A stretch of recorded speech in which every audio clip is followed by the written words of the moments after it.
Hi, everyone, and welcome to our webinar. So cool to have you all here. Today's webinar is called Real User Testing for the Age of AI. I'm Paula Süßmeier, Product Marketing Specialist at UserBrain, and with me is Stefan Rössler, product Head of Product and co-founder of UserBrain. So I was right with product. Yeah. So we're still waiting for everyone to join us here today. And yeah, if you want to, feel free to put in the chat tab where you're located. It's always super interesting to see where you all are. And yeah, and another thing, when you have questions during the webinar, um, we have the question tab. It's right next to the chat tab, or it might be in between the three dots in the apps tab. And this would be really cool if you put all of your questions in there. And in the end, we will have like a Q&A and yeah, answering all of your questions. And I already see, hi, Joel from Bolivia, Kim from Pittsburgh, Lyudmila from Australia, Werner from Salzburg, Anthony from Stockton, Heather from UK, Dominic in Germany, hi Chris in Portugal, Dan from the US, from Vienna, from Bristol. Okay, I see we're again kind of all over the world. I like that. From Chile, wow, from the US again. Really, really cool having you all here. Um, yeah, what would be super interesting for us on what your experience with user testing is. So I will just publish a little poll right now. You can see it in just a few seconds, which will be now in the polls tab. It would be cool if you just submit your vote. We're asking that upfront before we tell anything about user testing. Yeah, would be cool to answer that. And so, yeah, today what we want to talk about is real user testing for the age of AI. Yeah, we know we are in the age of AI. It's not like a Hollywood movie anymore or something like that. And everything is speeding up like so much. The way how we build products, everything is so fast. And this is why we think it's even more important to keep real people always at the center. And yeah, this is what's the webinar about today. And but of course, AI is pretty helpful and you can leverage it for so many things. And yeah, I will not say much more about that. I will just give over to Stefan and yeah, he will tell you a bit about all of that. Thank you, Paula. Wonderful introduction, like always. And hi to everyone.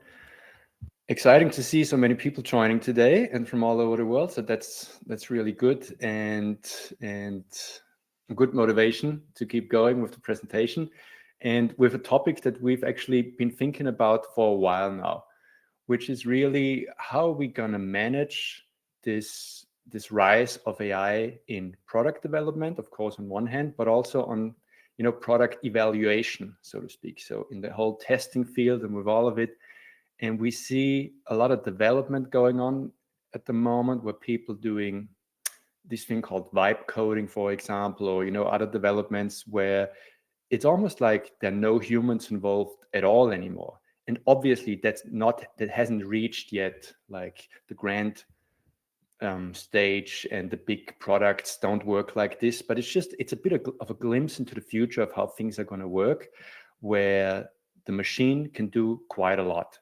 And so it was really an observation made by a friend of mine, actually, that I met at a birthday party. And he said, well, he joined a webinar recently from UserBrain, and he said two things. First thing said, it was a bit confusing at first because he didn't really understand what we're doing, which is why I'm going to explain this very briefly in a minute, just for everyone, to get everyone on the same page. But the other thing he said is once he understood what we're doing, he figured, well, that's just going to become more and more important, because as AI is on the rise and this development is going to be dominated by AI largely, testing with real human beings, well, that's going to be probably one of the most important aspects of the whole development process. So I was thinking, well, that's actually a a really good observation, and something that probably is an observation I should have made, but still it's interesting, and it's a good point, and it's something we want to focus on in this webinar, talk about it a little bit, how we understand it, what it means for us, and how we want to actually, I'd say, carve out a place for ourselves, for UserBrain, but also for the human element in this new era that has undoubtedly, come everywhere around us in the digital world. And how can we make it so that testing with real people is actually staying relevant and is not going to get lost in, a race for efficiency? All right. So again, as my friend said, he was a bit confused what we're actually doing. So I thought I'd give you a few slides to get everyone on the same page. The first thing I want to show you is this graphic here, and I'm just showing it to you to give everyone a bit of an understanding of how we're understanding what we're doing here at UserBrain. So if you think about human behavior, there's always a way where you can create some kind of behavioral variables, and you can place humans on these variables, on these spectrums. One way to do it, for example, one example of many possible examples, obviously, is this one here, where on one end of the variable, you have things-oriented people, like people who are creating stuff, who are very technical-minded people, really interested in things. And on the other hand, you have people who are really interested in other people. They're interested in humans. And that is just a scale.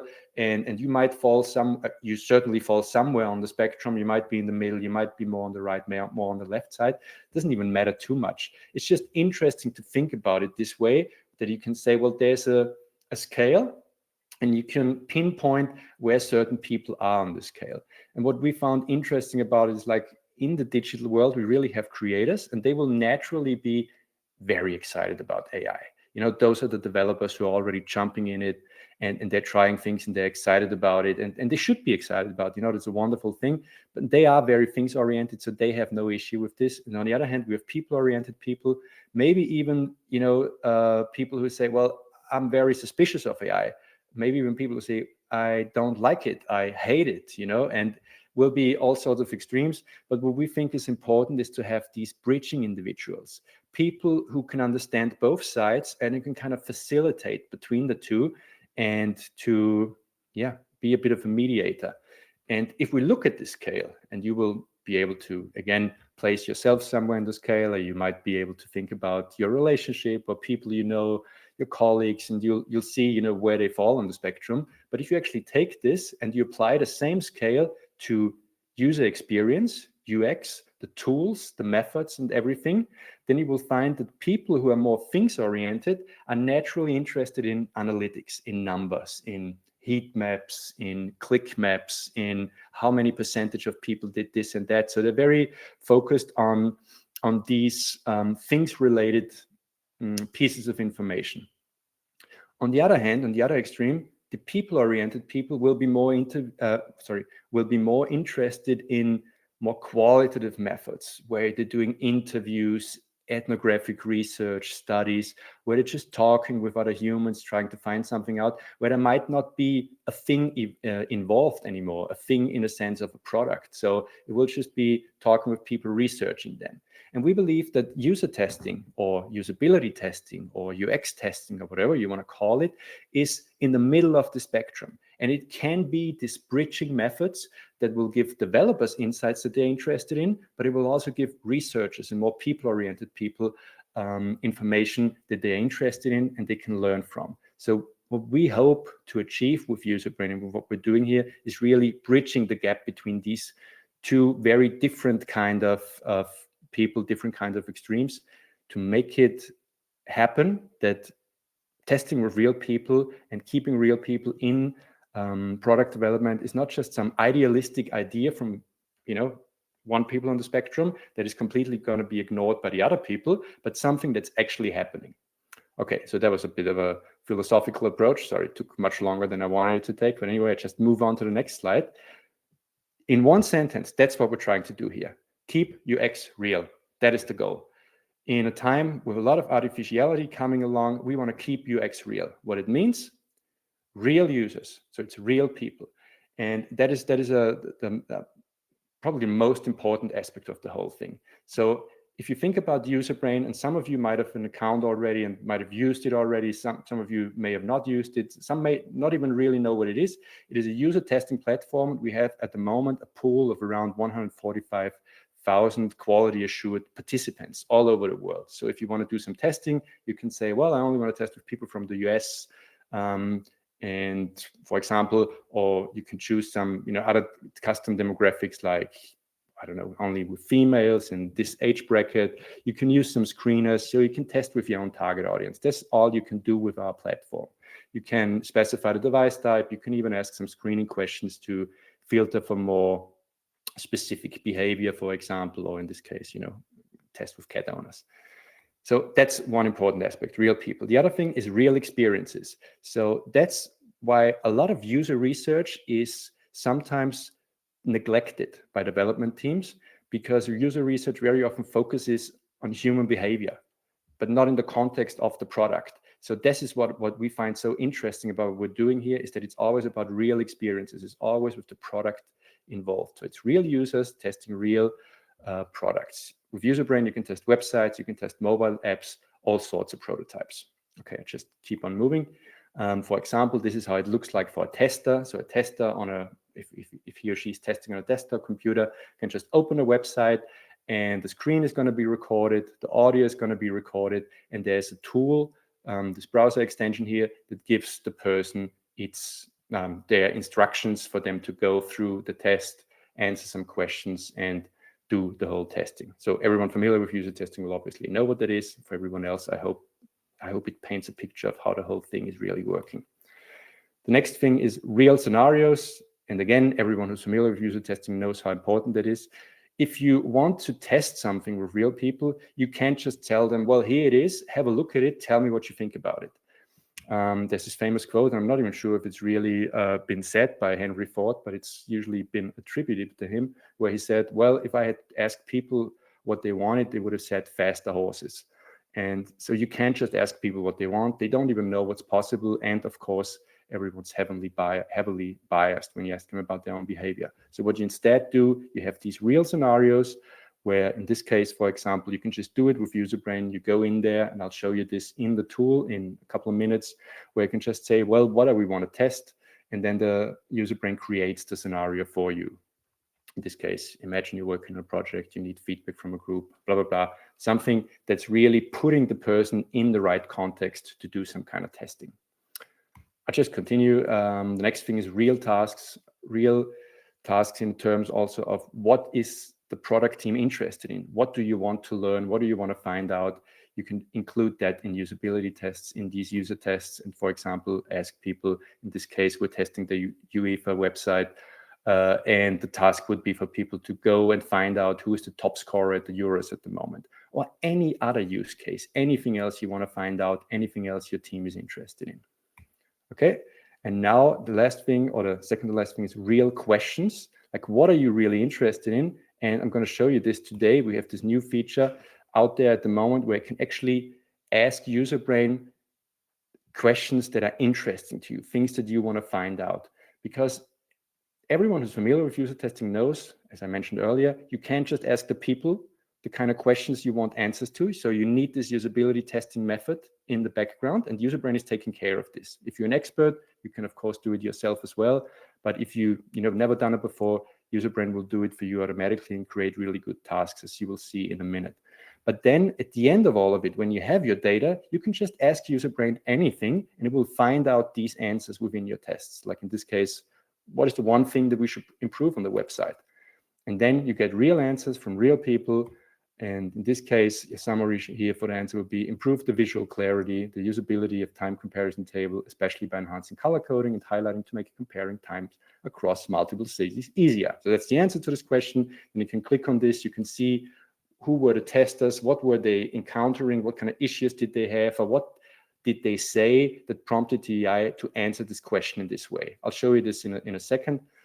Just a couple more examples. For example, you want to know sometimes, well, how did users experience our website? You get a short summary. You get exactly the kind of answer that you want.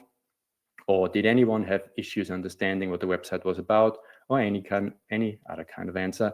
And then UserBrain will just go through all the data, go through all the recordings of the transcripts, the answers that people were giving in their tests, and then it will give you a concrete, specific answer to that question. That's the idea. Again, in summary, keep UX real. That is the goal. That is the theme, the underlying theme of all of this. Because I think there is a realistic scenario in the future for AI becoming so efficient on one hand, it's already very efficient, but also effective enough for developers and product teams to say, you know what, let's not do the real people anymore. They are too complicated. They're too confusing.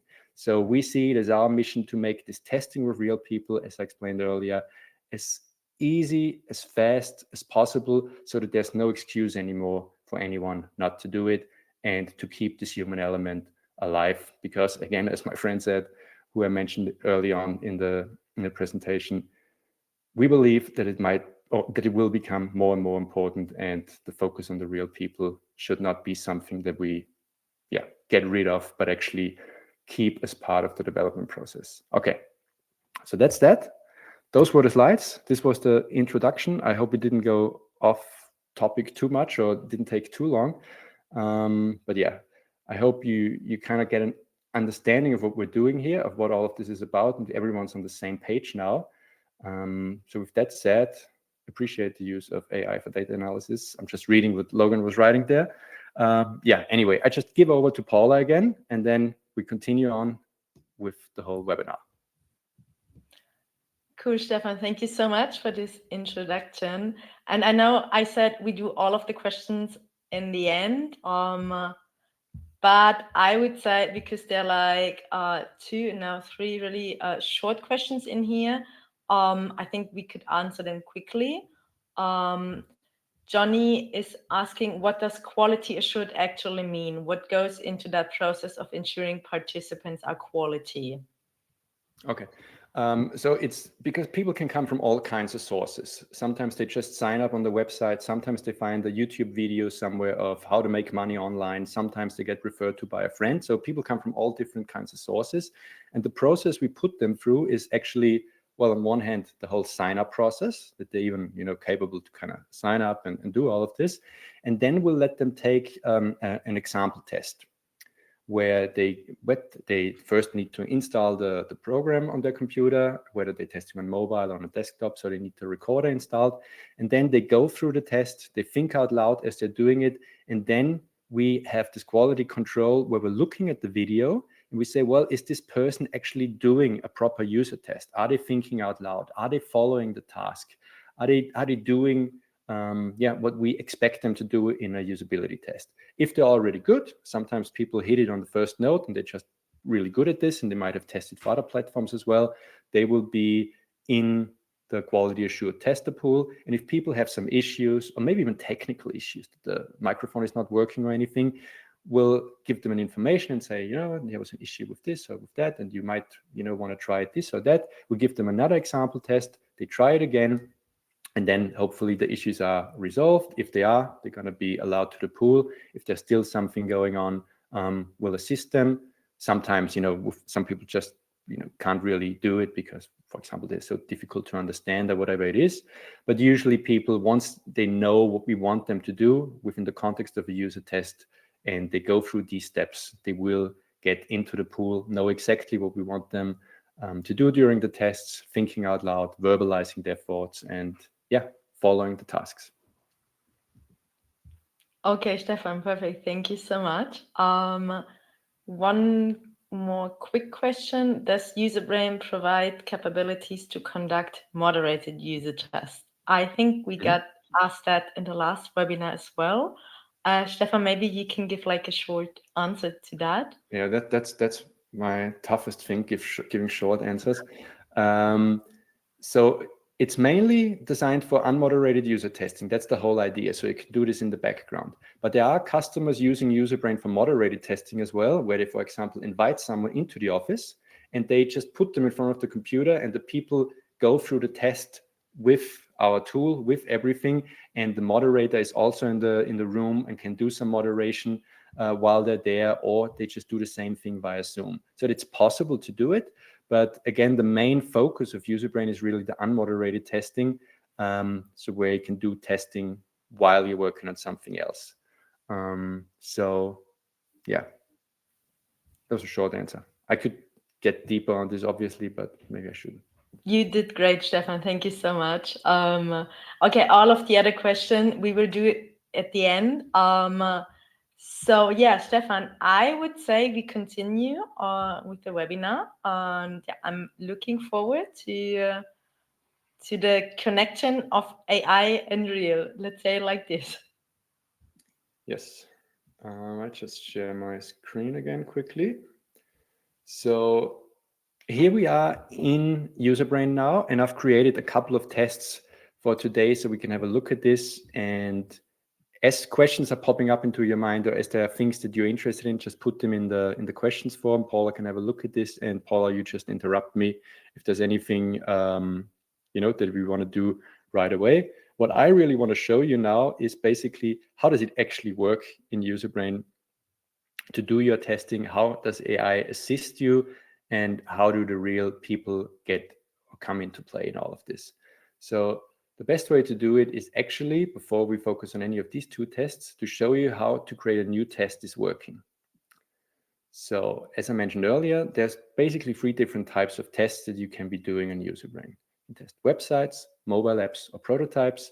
And a prototype can pretty much be anything. So we saw people testing literally napkin sketches where they just uploaded a really rough sketch and we're testing this. And websites can include anything from, closed behind password on development server somewhere to live websites and everything in between. And mobile apps, we do iOS testing and Android testing. For the purpose of this demonstration, I just go with a regular website, and we give it just an example name, whatever. That's not really too important. And I'm going to test this website here. Is already auto-completing it for me. Take this. It's just an online shop. It's some kind of e-commerce online shop. And I'm just using this as an example because I think online shops are quite easy to understand how they work. You can choose different languages here, because I think someone was asking about languages. Language support is working quite well, actually. But we go for English in this case. And then you have 3 different options again. You can either start a test from scratch, where you can manually build something, or the last option here, you can use the basic template, which is something that is so basic. It's a basic usability test. It's something you can always use, get some insights if you're not really sure yet what kind of stuff you want to find out.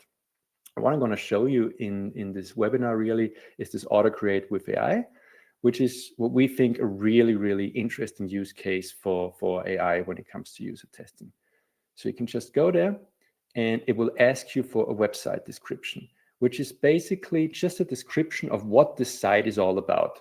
I've prepared something here. I'm just going to copy and paste this in so I don't have to type it.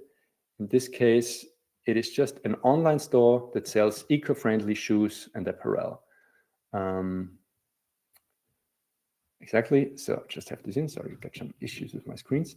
And you can add more information here and get more specific with your prompting and create more specific tasks. If you're interested in this, we've done a webinar a couple of months ago on this topic where we were just focusing on how can you prompt UserBrain to get more specific kind of tests. For this demonstration, I just go with the most basic information that you can use, which is just describe what it is you want to test. Then you go and create tasks. And the AI now, based on examples that we have created for it and rules that we've established for it, will now craft an unmoderated user test. Again, as mentioned earlier, you can use it for moderated testing. You can also manually change anything. But the idea is to create something that just works really well within the time frame of 15 minutes, 10, 15, 20 minutes, and testers can just do it on their own. So you can see here in the beginning, we always do something that's called a homepage tour, where you basically just ask people, well, have a look at this, tell us what you think it is, what is your first impression? It's just something you usually do in an unmoderated or in any kind of usability test. Of course, if you say, well, you're not really interested in this and you want to start with the next thing already with the scenario, which I'll show you in a second, you can also say, you know what, delete that part, or you keep it in, whatever you want, or you make some changes. Maybe let's just delete it. Sometimes you don't want to have a homepage tour because you want to get fresh perspective of people while they start with the task, with the scenario. So in this case, for example, we have, imagine you're looking for a new pair of comfortable shoes for everyday use. You care about the environment and want to make sure your purchase is as sustainable as possible. You've heard about the site from a friend who said they offer products that are perfect or better for the planet. Please explore the site, see what you find out about their approach, about sustainability, and so on and so forth. Remember to think out loud. So everyone familiar with user testing will see, well, that's just a basic scenario that you can use for this kind of site. And if you want to, you can already think about some examples that you may want to try in the Q&A later, something that where you want to see how the autocrate is working. Again, here we just stick to this simple e-commerce example. Then, as you can see, the next task here is to ask the people to try to find the shoe they would actually consider for themselves, compare at least 3 different options, decide which one you like the most, add your favorite pair to the shopping cart, and so on and so forth. So this will get people through the whole test and give them the instructions they need. Then here is a follow-up question. How easy or difficult was it to find something that you liked? Then what else? What do we have here? Which features did you use to help you find the right shoes? Then testers can say, well, I actually used search, I used filters, I used something else, and then they can explain it. And then there's another task, which is basically about the ordering, where the UserBrain even suggests to testers go to this temp mail website, create a temporary email, because we encourage testers not to use their own personal data because it's really not interesting or relevant for the tests. So this is all part of the test that UserBrain is automatically creating. You see a rating scale. How would you rate the whole experience? Would you recommend it to someone? Some final closing thoughts. And that's pretty much a test. And this was just created based on this simple prompt that we were giving it, which was, is it an online shop for shoes that's sustainable? So that's something you can try for yourself. If you sign up for UserBrain, you can go in, you can explore all of this. There's even a free trial where you can try 2 testers for free and test with 5 of your own users if you really want to give it a go. I just continue very quickly now to the next step, which is basically to show you where you can order the testers. And as mentioned earlier, you can choose the device type you want them to test on: computers, tablets, mobile phones. You can pick some countries. Those will be the main ones that you can select from. There's an age range. You can pick the gender. You can ask screening questions. You can click through this yourself and see what's all possible. There's also the chance to bring your own testers, which is basically you enable an invite link and you send it, I don't know, to someone internally, to your team, to some friends, to people on Facebook, whatever, and then you can get tests from your exact target audience if that's what you prefer. In this case, we just don't filter anything, we just continue, because all I really want to do is show you this screen. Here you can decide how many testers you want. Usually it's a qualitative method, so 5 is usually enough for a test, but what we always do and recommend to any customer is really to always do a trial test, which basically means, okay, you've got your tasks together, just order 1 tester and then have a look at how well this is working. You can see I've ordered this test now. We're waiting for the first tester to start their recording, and I can show you later how all of this works. For now, I just go back here and we go for the same test that I've already run this morning with 5 people. So we have some data already there to show you how this will look like, when the people are done here. Let's just have see, 1 person has already started the test. So Alex B from the US, 36-year-old male on a computer, is already testing this website now. So you can see it's relatively fast actually. And so I ran some tests already in the morning, and here we are. So when you open the test, you can see we're on this AI Insights tab, which is basically a way to give you an overview of what the results of this test are. So there's this Ask UserBrain feature, which I'll mention, or I'll go into more detail in a minute. First, I just want to show you what's on this page, which is basically a summary of all the findings.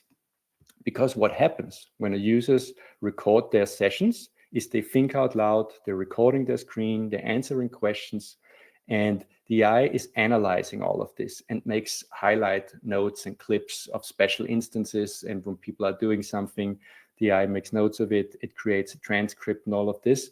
And then here on the AI Insights page, it gives you a summary first of all the positive findings, where you can see, for example, the checkout process is frequently highlighted as simple.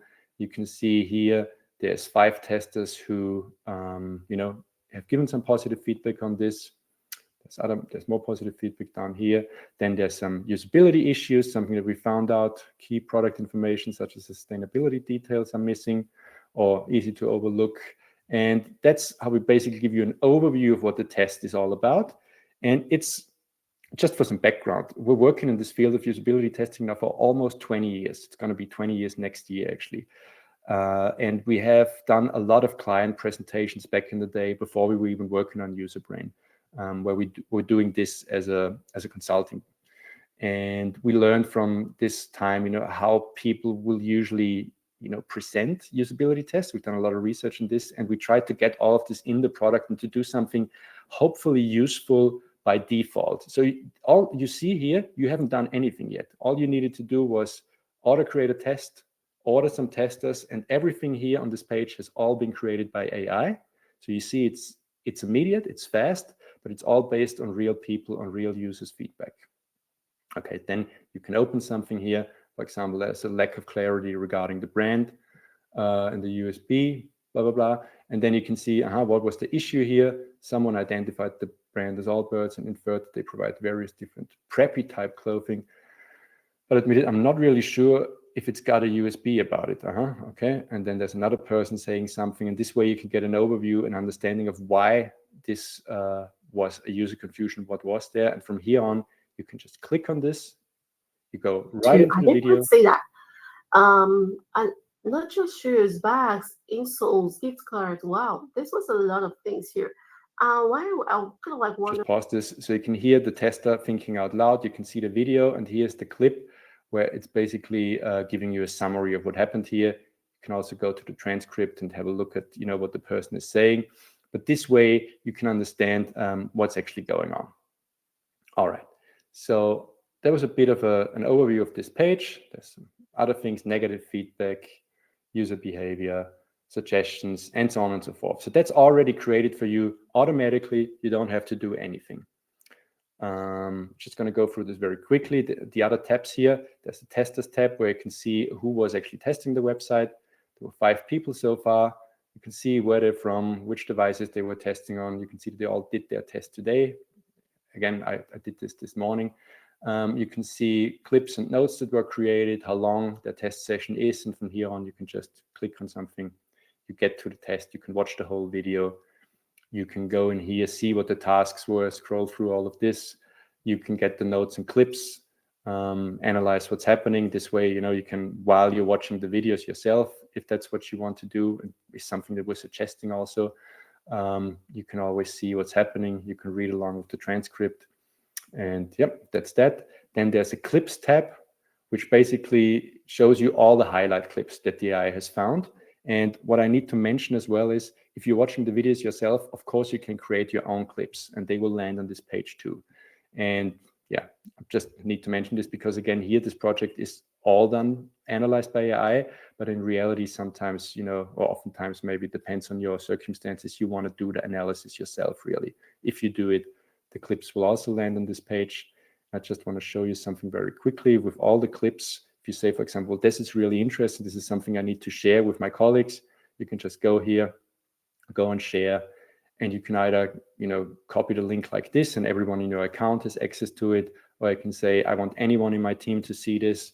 You get this link, you post it on your project management tool or in your Slack channel or whatever, or you can just send it directly to a developer if it's relevant for them, or you can send it to your boss, whatever. This way you can send these clips, because usually with user testing, and again, I'm not saying something new for people who are familiar with the whole process, these videos, these short clips are what gives you buy-in, so that your team will actually say, well, he or she is not just claiming there's an issue, but there's actually proof of a person struggling with this. So this is how this works. And then there's also a report. You basically see a summary. You see an overview again of your testers. You have some key metrics that might be interesting to you, task success rate, the average test duration, and so on.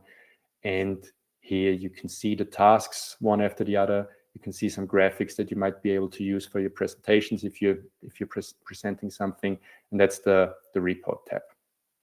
Okay, so those are the 4 tabs. I'm going back to the AI Insights tab now, because what I really want to show you is the Ask Userbrain. And here, actually, there is you see this message here. That happened because I don't even know what we did right now, but for some reason, maybe there was a new tester coming in the meanwhile. That is usually the trigger for this, or we have created a clip or a task. And then these AI insights can be regenerated, which means new information is coming in, a new tester is coming in, something new happens, then we can click regenerate. I'm just doing this right now because I think we haven't really changed too much. And then the AI insights here will be updated. So for example, if you go through a video now, you create your own clip, then you will get this regenerate link, you do it, and then your clip will be considered down here as well. All right, so now the next thing is really this new feature of Ask Userbrain that I thought would be interesting to show you. And the idea here is the following. And I'm going to repeat a little bit, just this one aspect. If you do user testing, you can't just ask people what you want to know. That's a general rule for research. Everyone who's familiar with it obviously knows this. And for everyone else, this meant that user testing was a little bit inaccessible because you always needed an expert to kind of translate what you wanted to know into a good scenario, which, as I just showed you a few minutes ago, Userbrain can now do for you. And also to get the kind of answers to the questions that you're actually having on your mind, you need someone to analyze the data and to translate it into a language that will actually work for your team, for your developers, who will think completely differently than a designer maybe would, or for your CEO, who will have a different way of thinking about it as well. And this is where Ask Userbrain comes into play, because here you can just ask in plain English or German or whatever language. I just checked this morning also the stats. There was a person asking in Ukrainian. There was someone asking in some kind of Arabic question, language, sorry, which I'm not too familiar with, so I didn't know what it was. But DI is working in all different languages. That's the thing I want to say. And you can just ask any kind of question you're interested in. Like, for example, here we're testing an online shop, and we might ask, well, is there any issue with our checkout process?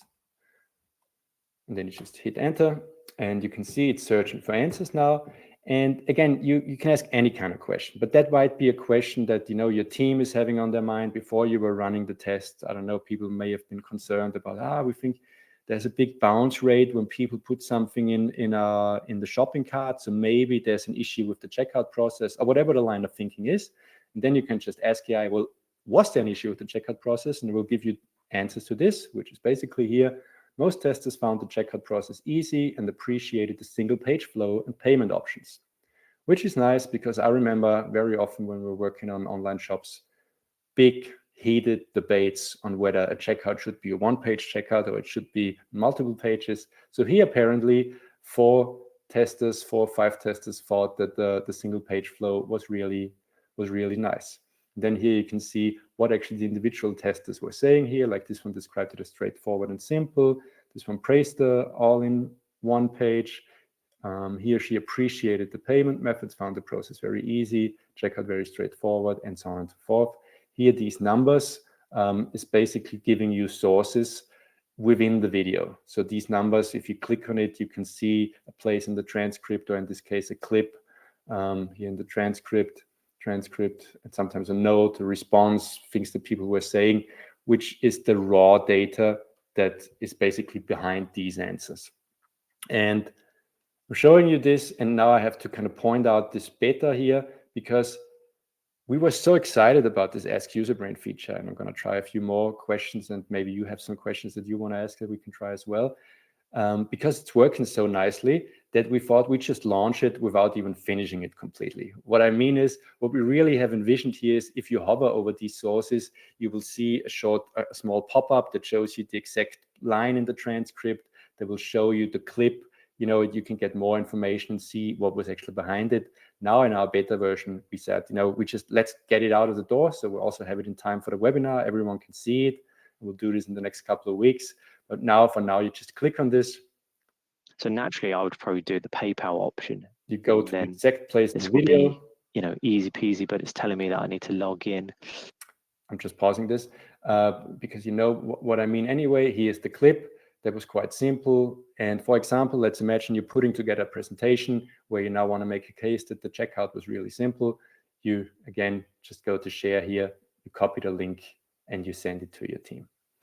So this is how all of this works. There was another observation. Some testers found the cart and checkout process confusing due to unexpected pop-ups. Okay, interesting. So there might be some kind of issue here. You can have a look at this. You can analyze it this way. And in this way, by asking UserBrain, you can get real usability testing data, real user testing data, but you don't have to kind of invest a lot of time in how am I phrasing my questions and how can I ask people this. You can actually just ask UserBrain and it does all the heavy lifting for you. And you can work through all your data. All right, just gonna try something else. I have some questions here. For example, this one was one I was trying this morning. Is like, what was the NPS score?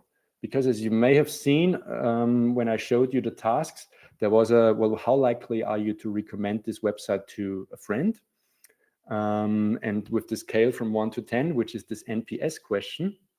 And what's really interesting here is that UserBrain obviously has the answers to this in the test, and it can give you an exact answer, which is the Net Promoter Score, NPS is 60. It's calculated from 5 testers, 3 were promoters, rating it 9, 10, and 9, and 2 passives. Everyone who knows it about NPS score will understand this anyway. And for everyone else, I just want to say, you don't even have to understand it. UserBrain can give you the exact answer that you needed. So for example, you're in a meeting and someone might say, well, does anyone even know what the NPS score of our product is? You can just go in, you just ask UserBrain and it will give you an answer to this. Of course, again, you can go there. This. And how likely would you recommend this site to someone else? Yeah, I think I definitely would. The only concern is that it is a little bit costly. Again, you can see why they rated it. You can keep on listening. What did he actually say? And that might inform your research even further. Yeah, so that's pretty much it. I'm just going to ask maybe one more question because I remember when I was watching some of the video this morning that I saw somewhere that there was an issue with some people not understanding what was so sustainable about this product. So in these cases, I might remember, well, there was something, but I'm not sure anymore. And you might just ask it, well, did testers have an issue with understanding the sustainability aspect? Doesn't really matter how you phrase it because that's just how I phrase the question. Maybe you just enter sustainability issues, whatever. So you don't have to be that exact about it because you're looking at a very small and determined, or not determined, but data set that is very rigid in a way because it's just this usability test. There's this kind of context, and so you will always get answers even if the question is not phrased too exact because you're dealing with very specific data. So other testers found the sustainability message clear and easy to understand. Okay, some testers found it difficult to quickly understand the sustainability aspect. This is what I was looking for. So I can see it's 2 people who had some issues there. This person had trouble finding clear sustainability info, found the product pages overwhelming and confusing. This one noted that sustainability info was only at the bottom of pages, suggested should be more prominent. Okay, so it's not a real issue for this person, but here there might be a bigger problem. So what I can do now is, again, I click on it. I'm getting this. I go to the exact place in the video, and then I can analyze it further. I can create my clips, share them with my team, make a case, and of course also just answers questions on the spot, which is what we can do now if you're interested in this, because that's pretty much everything I wanted to show you. So I don't know how many questions we have and how much people are interested in trying it out themselves, but I just hand over to Paula for now. I keep the screen sharing open, and then we'll just see what we're going to do with the remaining 15 minutes and if there are any questions. Thank you so much, Stefan. Yeah, I think that Ask Userbrain is pretty cool. I hope you all feel the same way about it.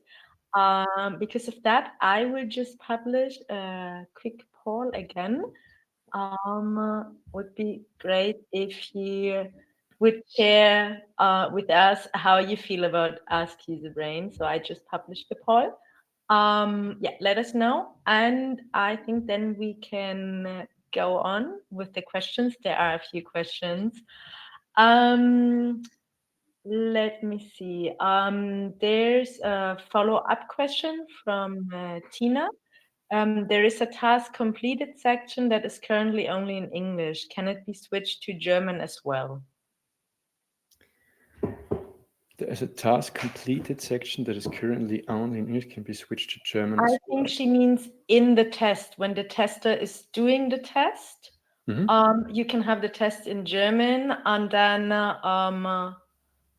add the checkbox at the end of the task. Yeah, I could complete the task or I could not complete the task. I think this is what Tina is referring to. Yeah, I think I already know what she's referring to. And that's actually something that's not, I want to say, possible at the moment. There will be like the UI of the Userbrain recorder in general is in English. And the whole train of thought behind this was, I mean, it's something we want to update in the future, obviously also to support multiple languages. But the train of thought was that in the past, all the sign up, where testers could sign up, everything was in English. So even if you wanted to test in German, people needed to be good enough in English to kind of go through the sign up process. So we never really bothered with updating these things. And for everyone else who's listening, you can use any kind of language in your tests. But if a person is going through it with the recorder, there will, for example, be a button saying next task or whatever the exact wording is. And those are all in English. So the answer to this is no, that's currently only in English. Okay, Tina is typing something in the chat. Is it planned anytime soon, Stefan? I mean, if people keep asking about it, I guess it's something where we know that's something that needs to happen. Maybe just a bit of a background is we're a very small and dedicated team, and we're trying to always work out using this 80-20 method of like, what are the 20% that we need to focus on to provide 80% of the value? And this is definitely something that would be useful and would help a lot of people, but it hasn't quite made the cut yet because there's a lot of work involved. We need to update all the apps. Everything needs to be changed. If a new language is added, we need to change again and everything. So it was something that hadn't really made the cut yet, but yeah, it seems like Selena is really interested in this. So it might be something that I bring up next Tuesday in our executive meeting, and maybe we're going to have a look at this. So yeah, I can't promise anything at the moment, but of course, if it keeps coming up and we're aware it's something that needs to be done at one point, we might do it sooner rather than later. We will talk about that and have that in mind. We will continue with more questions. There's another one. I will publish it on stage.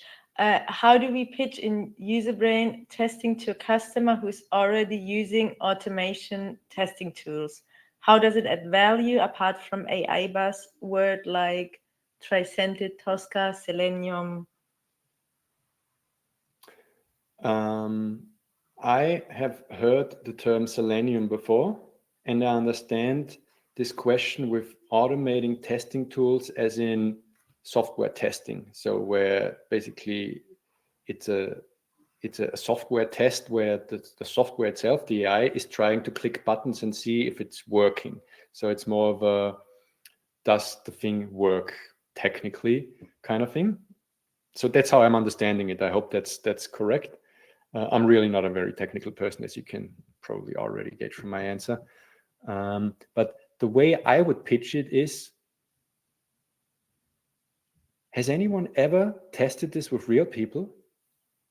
That would be the question that I'd be asking in a meeting with people. I say like, it's all right that it's working technically, and that's very important, and I'm glad we're doing these sorts of tests. But have you ever watched a real human being going through this process who is not part of our team, who doesn't know all of this? Because my experience is it's incredibly insightful watching someone who hasn't worked on this go through this for the first time. And the real beauty of this kind of method, especially with tools like UserBrain, is that you find the biggest issues. You won't find all the small, tiny little details, maybe, you know, where in this browser, under these conditions, there might be some kind of bug displayed here. You might catch that, you know, whatever. But you will get the big problems, and you'd be surprised how problematic your piece of software is if you haven't done any kind of user testing yet.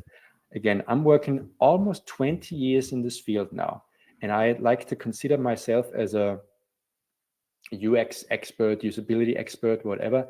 And it is frightening how terrible my designs work in user tests. What I mean is I create a prototype of something that I think is incredibly clever and really well thought out and is really good UI. And I've actually tested it with ChatGPT and with AI tools, you know, to get some feedback on wording. But once I get it into the hands of real people who haven't worked on this themselves, so it can't be people from my team, it's scary. It's scary how they struggle with it. So that's, I think, how I would pitch it to, let's do a little bit of user testing. Let's just test a handful of people and see if there are any big issues that we might not be aware of at all. And I think that's how I would start, because if you need to pitch the whole idea, I probably wouldn't go any further than let's just test a handful of people, because of course you want to do more than that, and it should become a part of your process, whatever, ideally. But yeah, well, it's not ideal, and so we focus on the low-hanging fruits and the absolute necessary. And I think just running around with 5 testers would be giving you a lot of insights that you might have never expected. Yeah, I hope that was cool, Stefan. Thank you so much.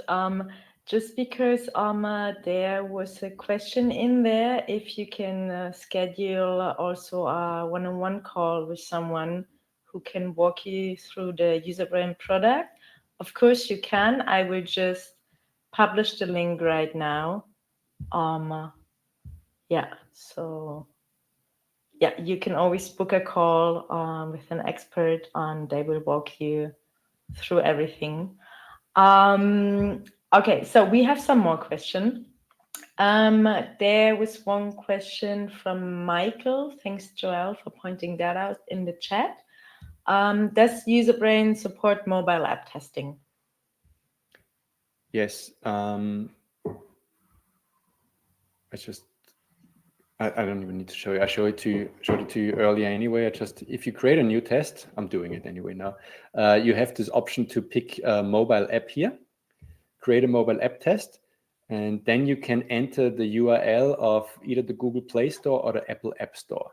Having said that, we don't support uploading of SDKs or apps that are not yet launched. It's always starting with the link to the app in the App Store, and then our testers go to the App Store, download the program, so you can always see the download process. So that's a big part of the testing, and then how people are experiencing all of this.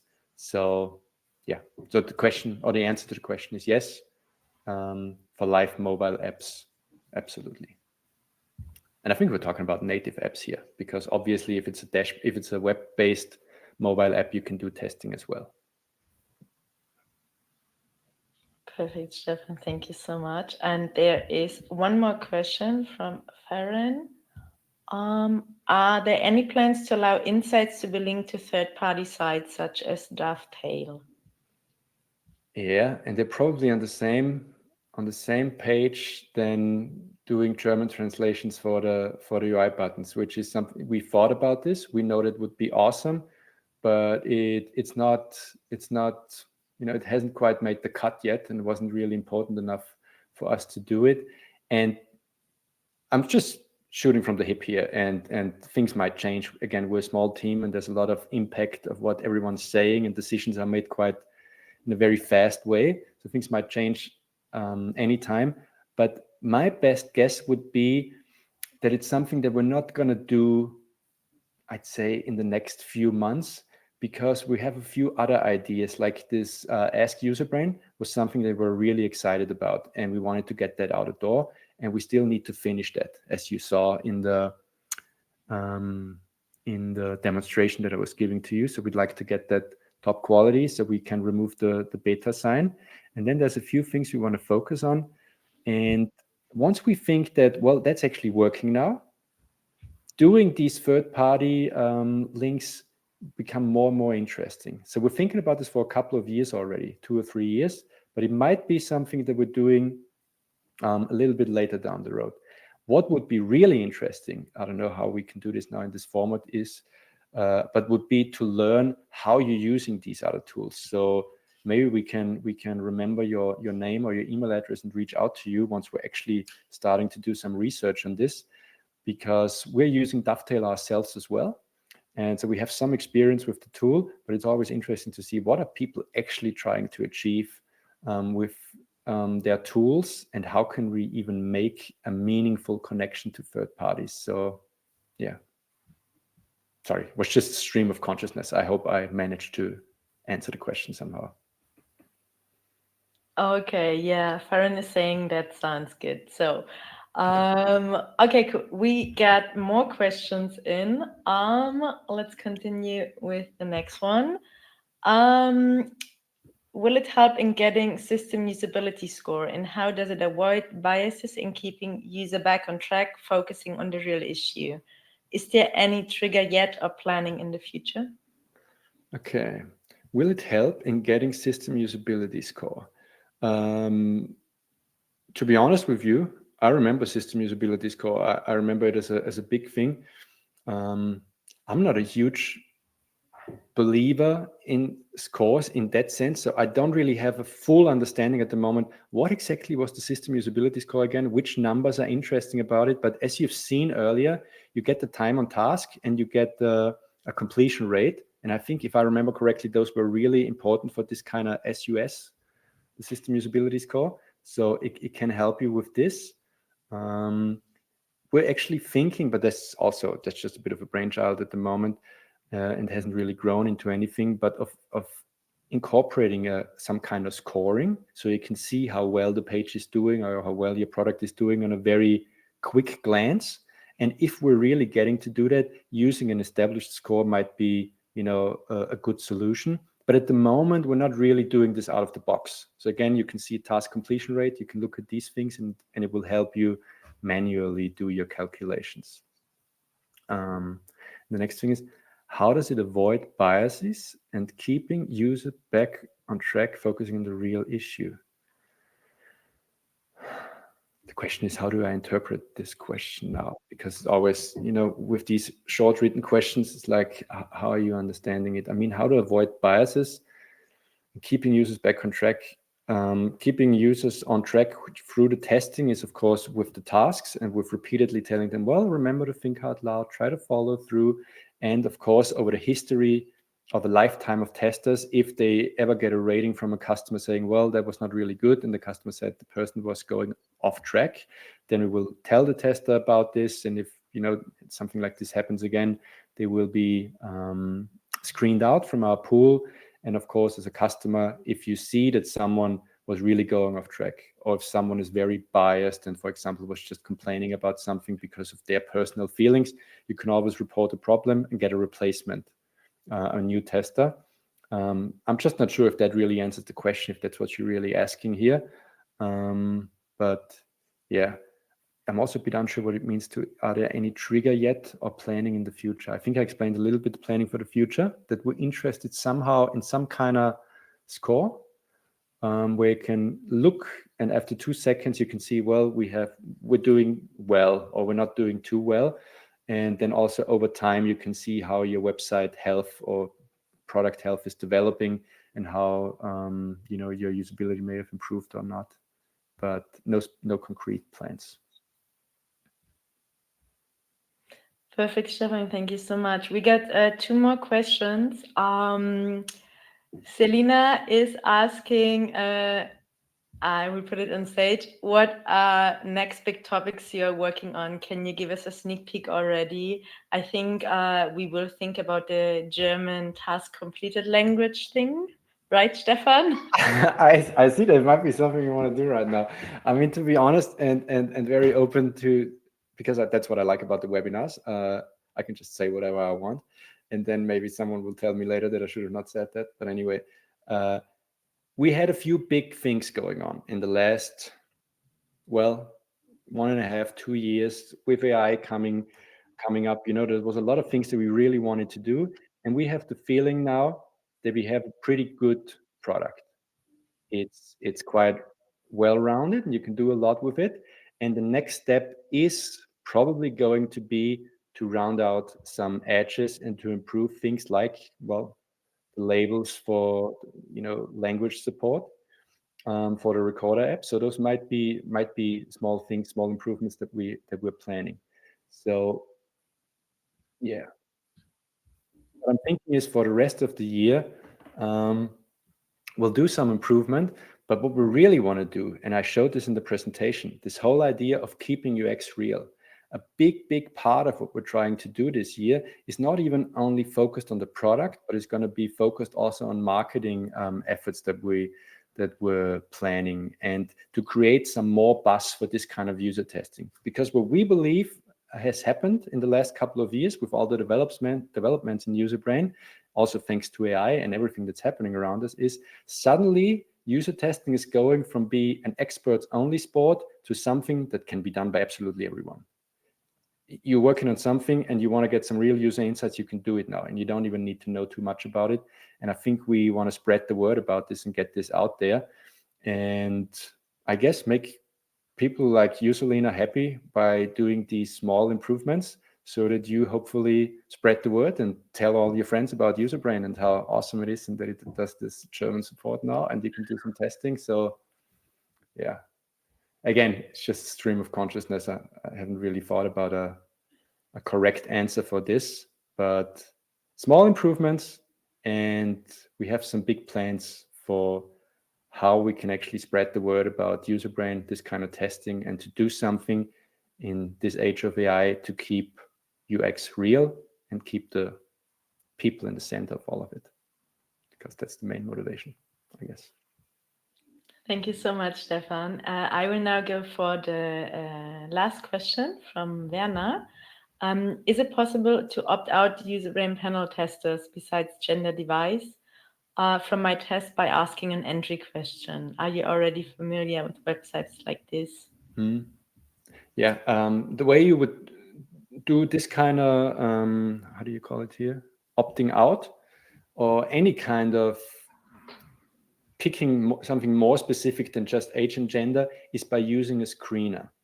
So you can screen out participants. And everyone who's familiar with screeners will know screeners are a little bit tricky. So you might want to reach out to us so we can help you with crafting a really good screener. But basically what you can do is ask a question. Well, have you ever used any of these websites before?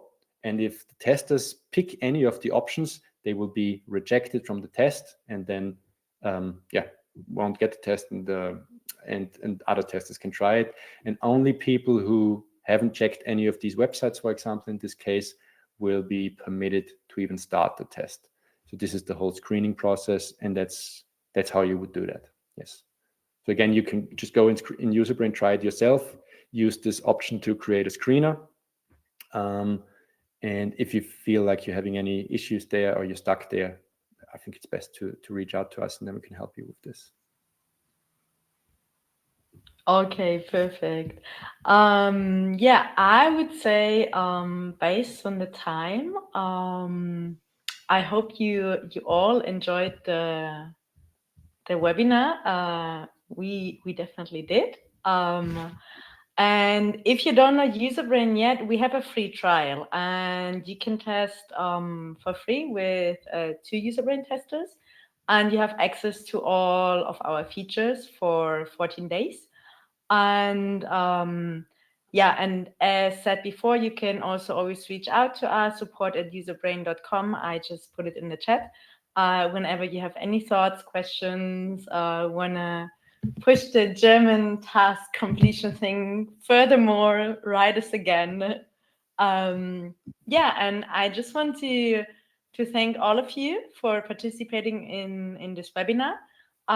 We will send you the replay afterwards. You will get it right away. And yeah, any last words from you, Stefan? Yeah, thanks everyone so much for joining today. And I was just going through the chat quickly, and Selena was saying something about, how quantitative analysis doesn't really make sense for that kind of tests. That should have been the answer I should have given you when you asked for the system usability score. Because of course, we have some ideas for if you're doing larger samples and you're doing a lot of testing over a while, that the score might make sense. And some people want scores even if it's just one tester doing a test. But that's very true. And that's the whole spirit of what we're really doing here, is this qualitative kind of testing. So I just wanted to point out that that was a really good answer. And it's awesome to see, so many people here who know what they're doing and enjoying the webinar. I hope it was not too, I don't know.